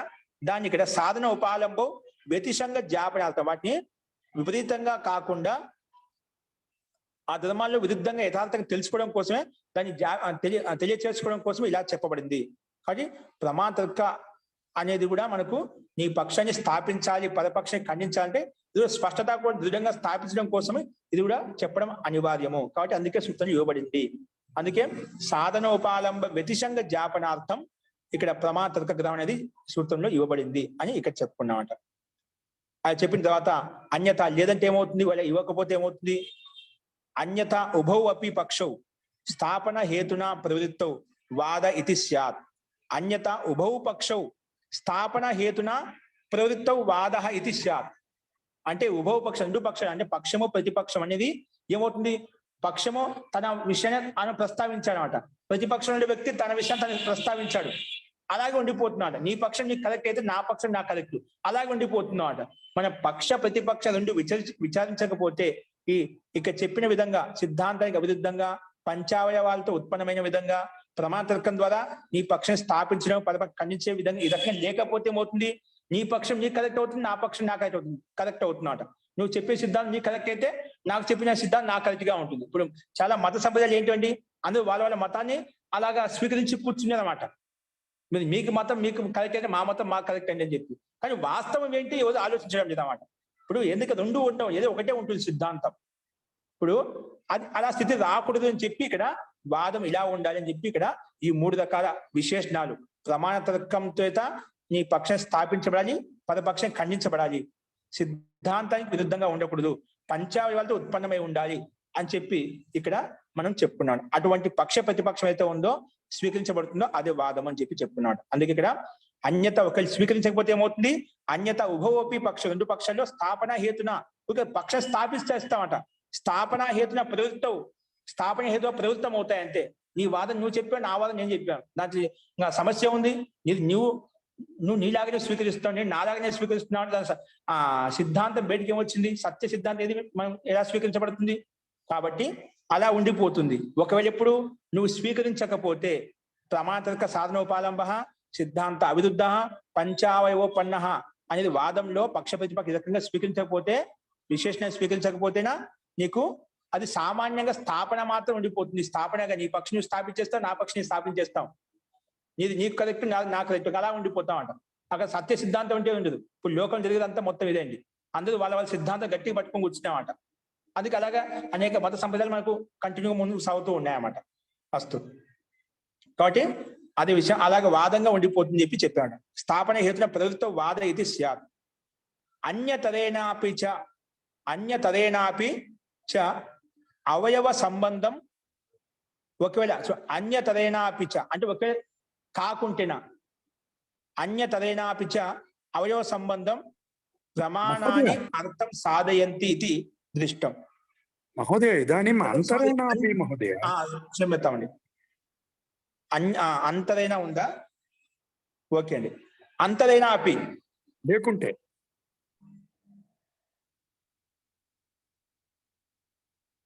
ఈ పుస్తకం కరెక్ట్ ఇచ్చారండి. ఓకే అండి. అస్తు. అంతరైనాపి చ అవయవ సంబంధం ప్రమాణాన్ని అర్థం సాధయంతి ఇది దృష్టం. మనం సామాన్యంగా ఇది లేకుండా అనుకోండి, అంటే ఇవి లేకుండా ఇవి మనం ప్రమాణతర్కం లేకుండా కూడా మనం అవయవం ద్వారా అవయవ సంబంధం ఏదైతే ఉందో అవి కూడా ప్రమాణాన్ని అర్థం సాధయంతి. మనకు ప్రమాణతర్కం లేకుండా కూడా పంచావయవాలతో కూడా మన విషయాన్ని స్థాపించుకుంటామట. కాబట్టి అంతరైనా అవి లేకుండా కూడా అవయవ సంబంధం ప్రమాణాన్ని అర్థం సాధయంతి. ప్రమాణపూర్వకంగా మనకు అర్థాన్ని సిద్ధింపజేస్తుంది, మనం అనుకునే ప్రతిజ్ఞ నిరూపిస్తుంది. అది మనలో ప్రత్యక్షంగా పంచావయ పద్ధతి బాధ్యతలు చూసామట. అందుకే ప్రమాణ అర్థం సాధయంతి దృష్టం, అది మనం ప్రత్యక్షంగా చూసాం. కాబట్టి ఇలా అది ప్రత్యక్షంగా తెలుసన్నమాట. తేనాపి కల్పేన సాధనోపాలంబో వాదే భవతః ఇది జ్ఞాపయతి. అయినప్పటికీ కూడా తేనాపి కల్పేన సాధనోపాలంబో వాదే భవతః, ఈ సాధనోపాలం అంటే పక్షిని స్థాపించడం పదపక్ష ఖండించనిది వాదంలో ఉపయోగిస్తామట. కాబట్టి ఇది జ్ఞాపయతి. కాబట్టి ఇది రెండు కూడా సాధనోపాలంగానే మనం ఒకసారి అవయవం ద్వారా స్థాపించినప్పటికీ కూడా మనం ప్రమాణాన్ని నిరూపిస్తుంది. అయినప్పటికీ సాధనోపాలం అని స్పష్టంగా చెప్పడం కోసం, అంటే నీ పక్షం స్థాపించడం కోసము పదపక్షం నిరూపించడం కోసము ఖండించడం కోసము వాదే భవత ఈ రెండు వాదంలో ఉపయోగించబడతాయి. ఇది జ్ఞాపయతి. ఈ రకంగా మనకు తెలియజేస్తుంది అన్నమాట. ఎందుకంటే చల జాతి నిగ్రహస్థాన సాధనోపాలంబ జల్ప. ఇది తర్వాత సూత్రం చెప్పుకుంటాం మనం. జల్పం యొక్క పరిభాష చల జాతి నిగ్రహస్థాన సాధనోపాలంబో జల్ప ఇది. ఇది జల్పానికి పరిభాష. అంటే చలము జాతి నిగ్రహస్థానం. చలం అంటే మోసం చేయడం, జాతి అంటే ఏం చెప్పాము, ఇది కూడా ఒక రకంగా మనం నిగ్రహస్థానం చెప్పాము కదా. నిగ్రహస్థానం ఏం చెప్పాము, ఏదైనా ఆటల్లో డ్రగ్స్ తోటి పట్టుబడిపోయాకొని దాన్ని బహిష్కరిస్తాం, పక్క తీసేస్తాం. లేదంటే బహిష్కరించకపోయినా అన్ని ఆటల్లో కాకపోయినా మనకు చాలా ఆటలు ఉన్నాయి, పూర్తిగా ఆయన పట్టుబడిన పూర్తిగా నిషేధించడం, ఆ గేమ్ తీసేయడం. కొంతమంది కేవలం ఆ ఆట నుంచే పక్క తప్పించడం ఆట, అది జాతికి తీసుకోవచ్చు. అంటే కొంచెం తప్పు దొరికేసింది, తప్పు విధంగా ప్రవర్తించాడు, ఆయన జాతిలోకి వచ్చేసేవాడు. నువ్వు మాట్లాడడానికి లేదు. ఇప్పుడు ఈ సందర్భంలో నువ్వు మాట్లాడడానికి లేదు, తర్వాత నువ్వు వేరే విషయాన్ని ప్రస్తావించు. ఇప్పుడైతే నీకు అవకాశం లేదు, ఎందుకంటే మాట మార్చి తప్పుదావ పడించాడు. అంటే తప్పుడు హేతు చెప్పేవాడు, అర్థానికి అనర్థం చేసి మాట్లాడావు, అది జాతికి తీసుకోవచ్చు. తర్వాత మనకు పరిభాష వస్తుంది. ఇప్పుడు చల జాతి నిగ్రహస్థానం సాధనకు ఉపాలంగా అయితే ఉందంటే నీ పక్షం స్థాపించడము పక్షం ఖండించడం కోసం జల్పం. అంటే జల్పంలో కూడా జల్పం చేసేప్పుడు కూడా చలము జాతి నిగ్రహస్థానం కూడా ఉపయోగిస్తామండి. అంటే ఒక్కొక్కసారి మనము మన హేతును మన తర్వాత చెప్పుకుంటాం, మన హేతువును మన ప్రతిజ్ఞ ఉంటుంది, సత్య ధర్మాన్ని స్థాపించండి. ధర్మాన్ని స్థాపించడం కోసం మనం ఎదుటి వ్యక్తి పరపక్షి ప్రతిపక్షి చేస్తున్నాడు అని హేతు ఉదాహరణ చూపిస్తున్నారు, రకరకాల హేతులు చూపిస్తున్నామట.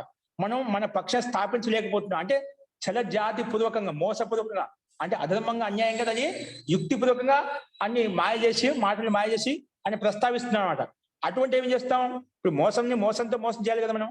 ఇప్పుడు శటే శాఠ్యం సమాచారం, ఒక దుష్ట వ్యక్తి దుష్టత్వంతో మనం ఖండించాలన్నమాట. ఈ విధంగా మహాభారతం కృష్ణుడు చేశారు కాబట్టి కృష్ణుడు ఏ విధంగా దాన్ని నీతిపూర్వకంగా యుక్తిపూర్వకంగా అధర్మపూర్వకంగా మనం కూడా చేయాలన్నమాట. ఇప్పుడు వాళ్ళు ధర్మ మార్గంలో వచ్చినప్పుడు మన ధర్మ మార్గంలో వెళ్ళొచ్చాడు, వాళ్ళు అధర్మ మార్గంలో ఉన్నప్పుడు మనం ఏం చేయలేము, మనం కూడా అటువంటి ప్రస్తావన చేయాలి. ఎందుకు, సత్య సిద్ధాంతం స్థాపించడం కోసము, ధర్మాన్ని స్థాపన చేయడం కోసం అట. కాబట్టి ధర్మాన్ని స్థాపించడం కోసం ఒక్కోసారి మనం జల్పంలో చల జాతి నిగ్రహస్థానం కూడా ఉపయోగిస్తుంటాం అట. అంటే ఆ రకంగా పట్టుబడకుండా అలా కూడా ఒకసారి ఉపయోగిస్తాం. అస్తు. సో ఇక్కడ చలజాతి నిగ్రహస్థాన సాధనోపాలమ జల్ప ఇది వచనాత్ వినిగ్రహో వాద ఇది మా విద్యాయి. అంటే ఇవి కూడా వాదంలో చలజాతి నిగ్రహస్థానం కూడా ఉపయోగించబడతాయి, అలా నువ్వు అర్థం చేసుకోకూడదు అని చెప్పడం కోసమే ఇక్కడ మా విద్యాయి. ఇది వచన వినిగ్రహ వాద ఇది అంటే వాదన కూడా చెప్పబడతాయి. చలజాతి నిగ్రహస్థానం ఇవి ఎప్పుడు తత్వాన్ని నిశ్చయించడం కోసం, స్థాపించడం కోసం అలా ఉపయోగించబడతాయి. వాదంలో అలాంటి ప్రసంగం రాదు. ఎప్పుడు జల్పం చేసేటప్పుడు వస్తాయన్నమాట. వాదంలో ఉండవు కానీ జల్పంలో వస్తాయి. కానీ మా విద్య అలా అర్థం చేసుకోకూడదు. కాబట్టి చల జాతి నిగ్రహ స్థాన సాధనోపాలంబ ఏవ జల్ప. జల్పం అంటే ఏమిటి? చలము జాతి నిగ్రహ స్థానము ద్వారా పక్షాన్ని సాధనం స్థాపించడం, పదపక్షాన్ని ఉపాలంబ ఖండించడమే జల్పం అంటామంట. ఇది కూడా ప్రమాణ తర్క సాధనోపాలంబ వాద ఏవ ఇది మా విద్యాయి ఇత్యేవమర్థం పృథక్ ప్రమాణ తర్క గ్రహణం ఇది. అంటే ఒక ఇప్పుడు సూత్రంలో ప్రమాణ తర్క గ్రహణం ఎందుకు ఇచ్చారనే విషయాన్ని ఇక్కడ ప్రస్తావించుకుని వచ్చామట. అంటే కేవలము ఇది ఆ సిద్ధాంత విరుద్ధ పంచావయోపన్న ప్రమాణ తర్క సాధనోపలంబ అనే కేవలం వాదంలోనే కాదు, జల్పంలో కూడా ఉపయోగిస్తాం. ఇవే లక్షణాలు మొత్తం కూడా జల్పంలో కూడా ఉపయోగిస్తాం. ఒక్కోసారి జల్పంలో కూడా ఉపయోగిస్తాం అంట. అది కేవలం ప్రమాణం అంటే కేవలం ఇక్కడ చెప్పే సిద్ధాంత వాదంలో మాత్రం ఉపయోగించబడితే వేసుడు ఉపయోగించబడితే అని అర్థం చేసుకోకూడదు అని చెప్పడం కోసం అంట. అందుకే చలజాతి నిగ్రహస్థాన సాధనోపాలంబ ఏవ జల్ప, అది మనం జల్పం అంటాం. కానీ ప్రమాణ తర్క సాధనోపాలంబ వాద ఏవ ఇది మా విద్యాయి. అంటే ప్రమాణం ద్వారా తర్కం ద్వారా పక్షాన్ని స్థాపించడము, పదపక్షాన్ని ఖండించడం అనేది వాదంలో వాద ఏవైతే మా విద్య వాదంలో మాత్రమే ఉంటుంది అనుకోవద్దు. ఇది ప్రమాణ తర్క ద్వారా సాధన నీ పక్షాన్ని స్థాపించడము, పదపక్ష ఖండించడం అనేది కేవలము ఒక వాదంలో ఉందనుకోదు. అన్య చోట అంటే జల్పంలో కూడా ఉంది, వితండలో కూడా ఇది ఉపయోగించబడుతుంది అని చెప్పాడు. మా వాద ఏవైతే మా విద్య అలా అర్థం చేసుకోదు. ఇత్యేవం అర్థం పృథక్ ప్రమాణ తర్క గ్రహణం అంటే వేరే చోట కూడా ప్రస్తావించబడుతుంది. అంటే ఒకసారి తెలియకుండా ఇవన్నీ చేస్తూ ఉంటాం చెప్పారా. తత్వ జ్ఞానం కోసం, యథార్థ జ్ఞానం కోసం ఒక్కోసారి మనము తెలియకుండానే జల్పం వితండ చేస్తుంటాం, జాతి అని చేస్తూ ఉంటామట. వాటిని ఖండించడం కోసమే ఇక్కడ ప్రమాణ తర్కం అని చెప్పి చెప్పబడింది. ఇది అవసరము. ఇదే కాదు, వాదంలో కాదు జల్పంలో కూడా ఉపయోగిస్తున్నాం, వితంలో కూడా ఉపయోగిస్తుంటాము అని చెప్పడం కోసం ఇక్కడ పృథక్ ప్రమాణ తర్క గ్రహణం ఇది అని వేరుగా సూత్రంలో ప్రమాణ తర్క సాధనోపాలంబ అని చెప్పి ఇక్కడ చెప్పబడింది. కాబట్టి ఈ రకంగా పక్ష ప్రతిపక్ష పరిగ్రహో వాద, పక్ష ప్రతిపక్ష ఏది స్వీకరించబడిందో అది వాదం అంటాము. ఆ వాదం ఎలా ఉండాలంటే ప్రమాణ ద్వారా తర్కం ద్వారా నీ పక్షం స్థాపించే విధంగా, పదపక్ష ఖండించే విధంగా ఉండాలి. అది ఏ విధంగా ఉండాలంటే సిద్ధాంతానికి విరుద్ధంగా ఉండకూడదు, పంచావయవాలతో ఉత్పన్నమే ఉండాలి. అటువంటి వాదం అయితే అటువంటి పక్ష ప్రతిపక్షమే ఏదైతే స్వీకరించబడుతుందో దాన్ని వాదం అని చెప్పుకుంటామని చెప్పి ఈ మొట్టమొదటి సూత్రం మనం చెప్పుకున్నామండి. అస్తు ఈ రకంగా ఈ సూత్రం చూసాము. ఇప్పుడు ఇందులో ఎవరికైనా సందేహం చెప్పండి.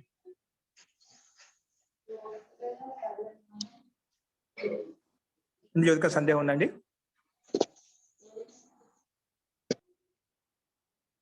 ఓకే అండి. ఈ రకంగా మనం ఈ 1వ సూత్రాన్ని మన 2వ అధ్యాయంలో 1వ సూత్రం చూసాము. నెక్స్ట్ జల్పం అంటే ఏమిటి, వితండ అంటే ఏమిటి, అది క్రమంగా మనం చూద్దామండి. అస్తు మీకు 3 వచ్చిన తర్వాత, మీకు వితండ వచ్చిన తర్వాత, జల్పం వచ్చిన తర్వాత, వాని యొక్క పరిభాష, వాటి యొక్క లక్షణం వచ్చిన తర్వాత ఈ వాదానికి, వితండకి, జల్పానికి తేడా ఏంటి మీకు తెలిసిపోతుందన్నమాట. అంటే ఇవన్నీ లౌకికంగా మనం ప్రతి నిత్యం ఉపయోగిస్తున్నాం, తెలియకుండా ఉపయోగిస్తుంటామట. అది మీకు అవి కూడా వచ్చినప్పుడు మీకు స్పష్టం అవుతుంది. ఓకే అండి. అస్తు నిన్న ప్రభాకర్ ముని గారు మీరు ఏదో నిన్న పంచావ ప్రస్తావిస్తా అని చెప్పారు. పంచావ చెప్పగలుగుతారు ఇప్పుడు? చెప్పగలుగుతాం. చెప్పండి. నా ప్రతిజ్ఞ ఒకటి, దేవుడు లేడు. ఓకే. హేతువు ఎందుకంటే కన్నడకు కనిపించడం లేదు కాబట్టి. వ్యాప్తి కన్నులకు కనిపించే వస్తువులు, దృశ్యాలు మనకు యథార్థంగా కనిపిస్తున్నాయి, అది అందరం నమ్ముతాము. వ్యాప్తి ఉదాహరణ వ్యాప్తి అంటే ఏవేవైతే కంటికి కనిపిస్తున్నాయి అవి ఉన్నాయి, అవి కనిపిస్తున్నాయి. అవును. కాబట్టి అలాగా దేవుడు కనిపించలే కాబట్టి లేడు. అతను ఉదాహరణము ఆవు, వాహనము, గృహము, చెట్లు, దృశ్యాలన్నీ ఇదేంటి ఉదాహరణ? ఉదాహరణ. ఇవి మనకు కళ్ళకు కనిపిస్తున్నాయి కాబట్టి ఉన్నాయి. తర్వాత ఉపనయనంలో ఏమంటే ఏ విధంగానైతే ప్రకృతిలో ఉన్న వస్తువులు ఉదాహరణలు చూపించినటువంటి మన కళ్ళకు కనబడుతున్నాయో ఆ ప్రకారంగా దేవుడు కనబడతలేడు కాబట్టి లేదు. ఇది సాధారణమైన చేత వైద్యమైన చేత, ఇది సాధారణమైన చేత వైద్యం. బాగా ఆలోచించండి. ఉపనయనం చేసిన ఉదాహరణను చూపించి ప్రతిజ్ఞ నిరూపిస్తామట. సాధారణమే వైద్యం. ఉదాహరణ ఏముంది? ఉదాహరణ ఏం ప్రస్తావించారు? ఆ కళ్ళకు కనబడుతున్నాయి కాబట్టి. ఆ కళ్ళకు చెట్లు చేమలు వస్తువులు ఏమి కనిపించలేదు, మనకు కనిపిస్తున్నాయి. మళ్ళీ ఆ ఉదాహరణ కనిపిస్తున్నాయి కదా, నువ్వు మళ్ళీ ప్రతిజ్ఞ ఏ విధంగా నిరూపిస్తున్నారు? ఎలా చెప్పాలి? ఏ విధంగా అయితే చెట్లు చేమలు వస్తువులు పదార్థాలు గాడి బంగ్లా ఇవన్నీ మనకి కంటికి కనిపిస్తున్నాయి ఉన్నాయి కాబట్టి అలాగా దేవుడు కనిపించడం లేదు. ఇది అలా అక్కడ దేవుడు కనిపించడం లేదు. ఒకటి ఉదాహరణ ఇంకొకటి చెప్తున్నాను. సరే, మీరు చెప్పారు కాబట్టి ఉదాహరణలో సుఖం దుఃఖం కనబడడం లేదు. ప్రభాకరుని కాదు, ఒక్క నిమిషం. ఇప్పుడు వచ్చిందా మనకు ఈరోజు చెప్పిన పాఠంలో హేతు ఉదాహరణ అధికారికం. ఇప్పుడు మనకు సందిగ్ధం కలిగిందన్నమాట. ఇంకా ఈ ఉదాహరణ కాదు, ఇంకొక ఉదాహరణ చెప్తున్నా అలా వస్తుంటాం అన్నమాట. ఇప్పుడు నువ్వు చెప్పేవదని దాన్ని సరిగ్గా చెప్పలేకపోయేసరికి ఏం చేస్తాం మనం? సరే ఈ ఉదాహరణ తీసుకో అని ఇదో పాఠంలో అలా వచ్చిందన్నమాట. అందుకే ఒకసారి మనం పంచావయాలు చెప్పేటప్పుడు కూడా దాని ఉదాహరణ దాన్ని ప్రస్తావించలేకపోతాం. అంటే దాన్ని అభివ్యక్తం చేయలేకపోతే సరే ఈ ఉదాహరణ తీసుకోండి, ఈ హేతు తీసుకోండి. అట్లా హేతు ఉదాహరణ అధికారికం తీసుకుంటామట. అలాంటి సమస్య వస్తుంది కాబట్టి వాదంలో పంచావయవో పన్నహ అని చెప్పి పంచవలతో ఉత్పన్నమైనటువంటి పక్ష ప్రతిపక్షం దాన్ని వాదం అంటామని చెప్పి చెప్తున్నా. ఎట్లా అంటే అలా వస్తున్న పరిస్థితి అలా వస్తుందన్నమాట. మనం వెంటనే నిరూపించలేము అన్నమాట. వెంటనే గుర్తు రావన్నమాట. అప్పుడు మనకు సందేహం ఉందన్నమాట. ఆ సందేహ నివృత్తి కోసం చేస్తాం. వెంటనే ఏదో రకంగా మనం సిద్ధింప చేసుకోవాలి. అంటే మనం ఉదాహరణ ఫస్ట్ చేయాలి. సరే ఈ సుఖ దుఃఖం అని చెప్తున్నమాట. సరే చెప్పండి, సుఖ దుఃఖం ఎలాగా? సుఖ దుఃఖాలు మన సుఖ దుఃఖాలు మనం పొందుతున్నామా? అవి కనబడవు. నీ ప్రతిజ్ఞకు విపరీతంగా వెళ్ళిపోతున్నావు. ఇది అసలు ఉదాహరణ దానికి సంబంధం వస్తుందా? మీ ఉదాహరణ, మీ ప్రతిజ్ఞ ఏంటి? దేవుడు లేడు, కనిపించడు కాబట్టి సుఖ దుఃఖం కనిపిస్తాయా? అంటే సుఖ కాబట్టి ఎట్లా సుఖ దుఃఖాలు మనం కన్నులకు కనబడతలేవు కదా. ఏ విధంగా సుఖ దుఃఖాలు కంటికి కనిపించవు? మీరేం చెప్పేదంటే అది మనకు సాధ్యకోటంలో ఉందన్నమాట. దేవుడు లేనిది సాధ్యకోటంగా సాధించలేదన్నమాట. నువ్వు ప్రతిజ్ఞలో ఉండేదాన్ని నువ్వు మళ్ళీ ఉదాహరణ తీసుకోవడానికి లేదన్నమాట. అట్లాగా. ఇప్పుడు ప్రతిజ్ఞ చేసావు, ఆ ప్రతిజ్ఞ ఉండేది మళ్ళీ అలాగే చెప్తున్నావు, ఉదాహరణ అది తీసుకొని చెప్తున్నావు. అదే సాధ్యకోటంలో ఉంది, అదే సిద్ధించుకోలేదు. మళ్ళీ దాన్ని ఉదాహరణ తీసుకొచ్చి చెప్తే ఒకవేళ నీకు ఇది ఏ విధంగా సుఖ దుఃఖము లేవో అలాగని చెప్పావు. సుఖ దుఃఖం లేనప్పుడు నీకు ఆ విధంగా ఉన్నాయని చెప్తున్నావు. ఇది అది స్వీకరించడం సమస్య ఉంది. సుఖ దుఃఖాన్ని కూడా మనం చూడలేదు ఏ విధంగా ఉంటాయి, దాని అంగుదుపాక లేదు. అలాగే దేవుడిని స్వీకరించే సమస్య ఉంది కాబట్టి ఇది ఉదాహరణ శక్తి కాదు. దానికి నువ్వు ప్రతిజ్ఞ ఏదైతే ఉందో అదే తీసుకొచ్చి ఉదాహరణ చూపించామంట. అవును, అర్థమైంది సార్.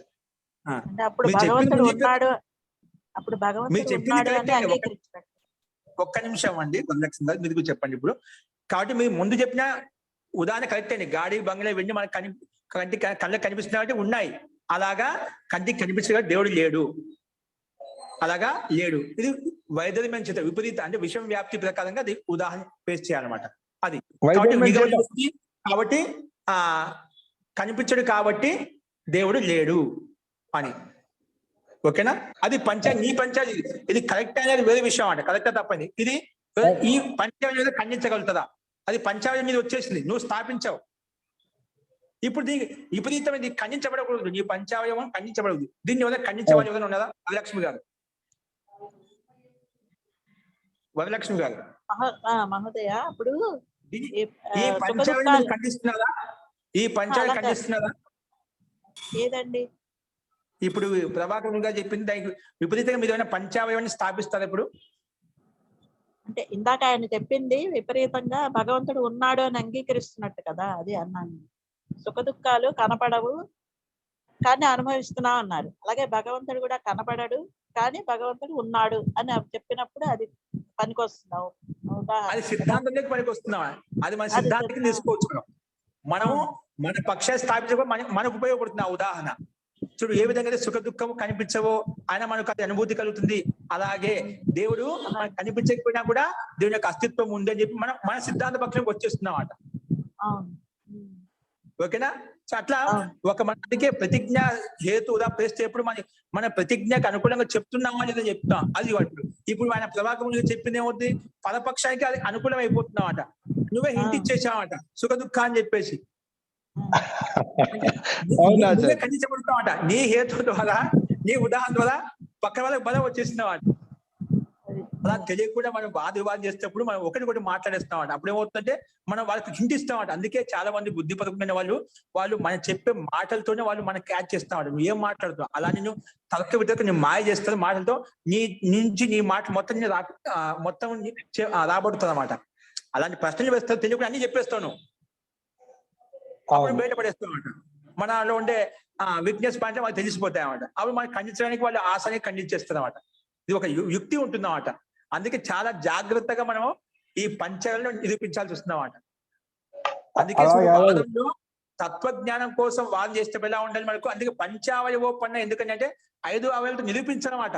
ఒక్కోసారి మన హేతు కరెక్ట్ అయినా ఉదాహరణ కరెక్ట్ ఉండదు. ఒక ఉదాహరణ కరెక్ట్ అయినా హేతు ఉండదన్నమాట. ఆ 2 కరెక్ట్ ఉంటే మన ఉదాహరణ దాన్ని ఉపనయనంలో చూపించలేం అన్నమాట.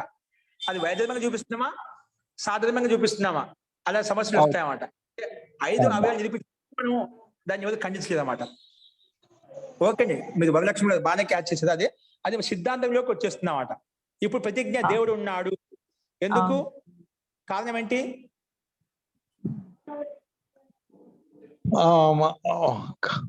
ఉదాహరణ వడ్రంగి. నేనే దేవుడు ఉన్నాడు, శాంతి తత్వము ఉంది కనుక, దైవ పూజ వల్ల శాంతి తత్వం ఉంది కనుక. ఇక్కడ దేవుడు లేడు అనడానికి కనిపించడు కాబట్టి దేవుడు ఉన్నాడు సుఖ దుఃఖానికి సమానంగా. అదేనండి, శాంతి సుఖ దుఃఖానికి సమానంగా, గాలికి సమానంగా. అనుభూతి లేదంటే అనుభూతి వలన, అనుభూతి ద్వారా, అనుభూతి గాలి కూడా చెప్పచ్చు కదా. గాలి ఉదాహరణ ఉదాహరణ తీసుకోవచ్చు అన్నమాట. గాలి అనేది సుఖ దుఃఖం. ఇప్పుడు ఉదాహరణ గాలికి సమానంగా. గాలి అంటే ఈ విధంగా గాలి మనకు ఉంది కానీ కనిపించడం లేదు. అలాగే దేవుడు ఉన్నాడు. అలాగే ఈ విధంగా గాలి కనిపించే విధంగా ఉందో అలాగే దేవుడు కనిపించబడిన దేవుడు ఉన్నాడు. శబ్దం కూడా తీసుకోవచ్చు. శబ్దం వినిపిస్తుంది, కనిపించదు. ఏంటండి? శబ్దం వినిపిస్తుంది, కనిపించదు. శబ్దం కూడా తీసుకోవచ్చు. శబ్దం కూడా తీసుకోవచ్చు. శబ్దం అట్లా ఎన్నో తీసుకోవచ్చు. అలాగే యుక్తి మనకు మనం అలా చెప్పడం మొదలుపెట్టిన ప్రత్యుత్పన్నం అయితే అదనంగా పనిచేస్తున్నాం. శబ్దం కూడా శబ్దం అనుకుంటాం దాన్ని, లేకపోతే ఉంది కదా దాని యొక్క అస్తిత్వం, దాని యొక్క జ్ఞానం మనకు అర్థమవుతుంది, దాని ప్రకారం ముందుకు వెళ్తున్నాం అన్నమాట. కానీ ఇక్కడ కుతర్కి అంటే ప్రతిపక్షి దీన్ని ఖండించవచ్చు. సరే శబ్దం ఉందంటున్నావు కదండి, శబ్దం కూడా కంటికి కనిపిస్తుంది కదా అంటే కుతర్కి అంటే పదపక్షి మీరు ఖండించడం కోసం మాయ చేస్తున్నామట. చల్ జాతి మోసం చేస్తున్నాడు. ఏంటంటే శబ్దము లేదు కానీ దాని శబ్దం అంటే శబ్దం ఏం చెప్పారు, అది శబ్దం లేదు కానీ దాని యొక్క వినికిడి శక్తి అనేది మనకు కనిపించడం లేదన్నమాట. కానీ దాని యొక్క జ్ఞానం ఉంది. ఇది సెట్ కాదండి. ఓకే, మీరు చెప్పిన అక్కడ వరకు ఇంకొక వ్యక్తి వేరే రకంగా వ్యాఖ్యానించవచ్చు. అది చెప్తాను, ఉదాహరణ చెప్తాను తర్వాత. అస్తు, ఇంకా ఏదో చెప్పాలనుకున్నారు అది మీకు చూపిస్తాను, రేపు చూపిస్తాను. అలాగే శబ్దం ఎక్కడి నుంచి వస్తుందో గమనించవచ్చు. శబ్దం ఎక్కడి నుంచి వస్తుందో కానీ ఎవరైనా బై శబ్దం అనేది స్పర్శవంతమైంది అన్నా అనుకోండి, ఎవరైనా శబ్దం చేస్తుంటే మనకు తెలుస్తుంది కదండి వాళ్ళు శబ్దం చేస్తున్నారు అని. శబ్దం చేస్తుందని తెలుస్తుంది. ఓకే, అందుకే మనం దాన్ని ప్రస్తావించుకోవచ్చు అన్నమాట. ఈ విధంగా శబ్దము కనిపించకపోయినటువంటి దాని వినికిడి శక్తి మనకు శ్రవణంగా తెలుసుకుంటున్నాం కాబట్టి శబ్దం అనేది తెలుస్తున్నాం అన్నమాట. అది ప్రత్యక్ష ప్రమాణం చేత. రంగు రూపం ఏ విధంగా రూపం లేకపోయినప్పుడు ఏ విధంగా శబ్దం ఉందో అలాగే మనకు దేవుడు లేకపోయినప్పుడు దాని యొక్క శక్తి సామర్థ్యము దాని యొక్క అస్తిత్వం అనేది మనకు దేవుడు ఉన్నాడని చెప్పి చూపించవచ్చు. ఇది శబ్దం యొక్క ఉదాహరణ చూపించి మనం సిద్ధాంత పక్షం తీసుకోవచ్చు. ఈ ఉదాహరణ సిద్ధాంతంలో పేస్ట్ చేయొచ్చు అన్నమాట. అంటే ఇప్పుడు ముందు చెప్పి ఖండించబడింది అలా ఖండించబడుతున్నాం. ఇప్పుడు దీన్ని కరెక్ట్ ఉదాహరణ చెప్పామన్నమాట. ఈ విధంగా పొదుపక్ష ఏదైనా పంచాంగం నిరూపించదో మనం కూడా అదే పంచాంగ పద్ధతి ప్రకారంగా దాన్ని నిరూపించామన్నమాట. సుఖ దుఃఖం తీసుకోవచ్చు, శబ్దం తీసుకోవచ్చు, అలా గాలి తీసుకోవచ్చు, అలా నేను చెప్పుకోవచ్చు. ఓకేనా? ఇప్పుడు వడ్రంగి గురించి చెప్పారు ముని గారు. ఇది వడ్రంగి సమానంగా దేవుడు ఉన్నాడు. ఏంటంటే కర్త ఉండడం చేత. ఎలాగంటే వడ్రంగి అంటే సంసారంలో ఏ పదార్థం ఉత్పన్నం అవుతుందో దానికి ఒక కర్త అంటూ ఉంటాడు. ఇప్పుడు చెక్క పని చేసే వడ్రంగి ఉన్నాడు కాబట్టి అలాగే ఈ సృష్టిని తయారు చేసే కర్త కూడా ఉన్నాడు అని మనం అక్కడ ప్రస్తావించుకోవచ్చు. ఆ రకంగా ప్రస్తావించుకోవచ్చు. మహోదయ, దేవుడు ఉన్నాడు ఎందుకు అంటే జడ వస్తువుల్లో చైతన్యం ఉంది కనుక. దేవుడు ఉన్నాడు, దానికి చెట్టు జడ వస్తువు అయినప్పటికీ కూడా చైతన్యంగా ఎదుగుతూ ఉంది కనుక. దేవుడు ఉన్నాడు, మీ ప్రతిజ్ఞ ఏంటి? అందుకే మన ప్రతిజ్ఞ న్యూనంగా, పంచాలు న్యూనంగా ఉండకూడదు, తక్కువ ఉండకూడదు, మొత్తం రావాలి. అది తప్పుగా భయపడదు, తప్పుగానే మనకు ఇబ్బంది లేదు. ఇది ప్రతిజ్ఞ నాది, ఇది హేతువు నాది, ఇది ఉదాహరణ అనుకోండి. మనమే ఏది ఏదానికి ప్రతిజ్ఞ మనకే తెలిసిపోతుందండి. ఇప్పుడు ఒక మాట చెప్పకూడదు అన్నమాట. అందుకే ఏదైనా సమస్య వస్తుంది చెప్పి వాదం ఎలా ఉండాలి, పంచావయవ పూర్వకంగానే ఉండాలి అని చెప్పామన్నమాట. ఇప్పుడు ఒక మాట చెప్తున్నాం, నా ప్రతిజ్ఞ ఇదే అండి, నా హేతు ఇది చెప్పాను, ఉదాహరణ ఇది అని చెప్పాను అన్నమాట. అప్పుడు నీకే తేడా కనిపిస్తున్నాడు, నేను ఏ దానికి అనుకూలంగా చెప్తున్నా అని చెప్పి. అవును మహోదయ, ప్రతిజ్ఞ దేవుడు ఉన్నాడు. హేతు ఏం చెప్తాడు? చెట్టు చేమలు అవన్నీ చూస్తూ ఉన్నాం కనుక కారణం. చెట్టు అది కారణం కింద చెప్పాను. ఆచార్య దేవుడు లేడు అని కుందేటి కొమ్ము, ఇసుక నుంచి తైలం తీయడం, నేతి బీరకాయ అవి తీసుకోవచ్చు కదండి. సరే, ఉదాహరణ ఏమిస్తుంది? ఒక్క నిమిషం వరలక్ష్మి, రాజ్యలక్ష్మి గారు. అనుభూతి వలన దేవుడు ఉన్నాడు, అనుభూతి వలన ఉదాహరణ ఏంటి? ఉదాహరణ చెట్ల నుండి మనం గాలిని అనుభూతిస్తున్నాము. వ్యాప్తి ఏమవుతుంది అప్పుడు చెప్పు? వ్యాప్తి వచ్చేసరికల్లా అది ఇప్పుడు మనం నువ్వు ఏం చెప్పావు? అనుభూతి వలన. నువ్వు చెప్పిన హేతు అనేది ఉదాహరణ ఉందా లేదా? అనుభూతి అనే ఉదాహరణ రావాలన్నమాట. మనం చెప్పిన హేతు అనేది ఉదాహరణ చూపించాలన్నమాట. ఉదాహరణ ఉంటే మనం హేతు చెప్పి కరెక్ట్ అన్నమాట. హేతు ఉదాహరణ చూపించండి. ఆ చెట్లలో ఉన్న గాలిని మనం అనుభూతిస్తున్నాం కదా. చెట్లలో ఉండే గాలి అనుభూతిని పొందుతున్నామా? చెట్ల నుంచి వచ్చే గాలిని ఓకే, చెట్ల నుంచి వచ్చే గాలి అనుభూతిని పొందుతున్నాం కాబట్టి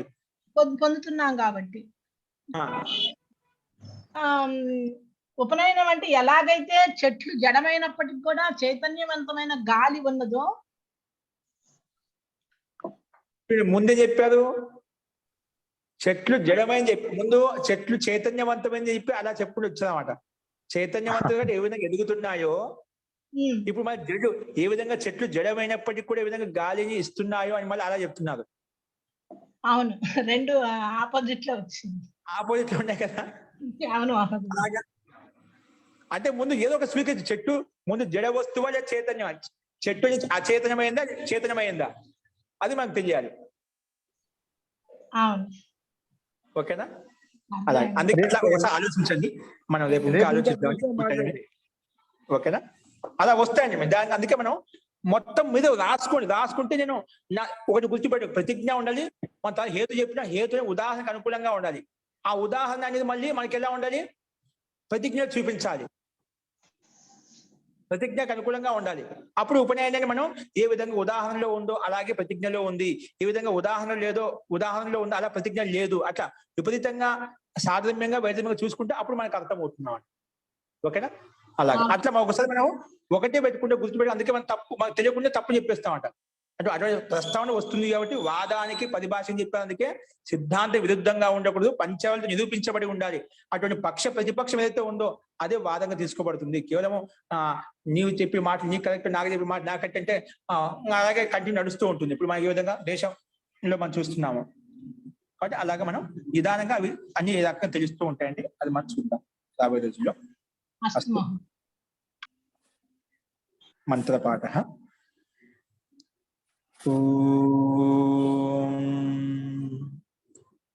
సర్వే భవంతు సుఖినః, సర్వే సంతు నిరామయాః, సర్వే భద్రాణి పశ్యంతు, మా కశ్చిద్ దుఃఖభాగ్ భవేత్. ఓం శాంతి శాంతి శాంతి. నమస్తే మహోదయ. నమస్తే మహోదయ. నమస్తే ఆచార్య. నమస్తే మహోదయ.